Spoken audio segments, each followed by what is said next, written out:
Here is my take, my top 5 sa interview portion ng Miss Universe Philippines 2026 bilang isang pageant fan.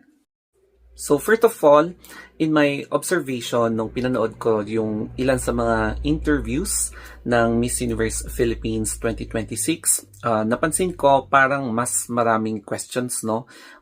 Correct me na lang if I'm wrong. Tapos, yung pinaka-final question ay iisa sa lahat ng candidates, such as, why do you want to become Miss Universe Philippines 2026? So, para sa akin, eto na yung top 5 na medyo nakuha yung aking attention. So, simulan na natin.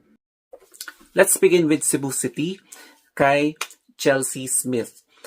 For me, may conviction sa mga sinasabi niya. She is the best version of herself. Correct me na lang sa English ko.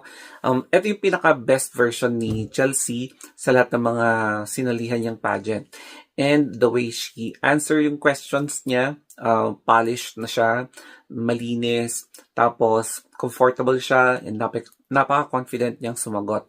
Tapos, ang isa sa mga advocacy niya ay promoting diversity kasi nga isa sa mga medyo mapait na karanasan niya ay being subjected to nadi-discriminate siya, tapos nabubully siya because of her skin tone.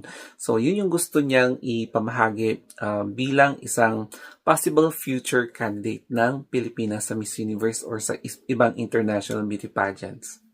I also like the answer of Baguio City. So, yung series of questions na binato sa kanya, alam mong very comfortable siya, ang linis ng mga sagot niya. Wala kang mapapansin na nag-i-stutter siya, yung direct to the point siyang sumagot. Tapos walang paligoy-ligoy. And ramdam na talaga yung sincerity ng kanyang mga sinasabi. So yes, medyo para sa akin, magandang pakinggan yung mga sinasabi niya. Eloquent naman ang mga sagot ni Cebu Province.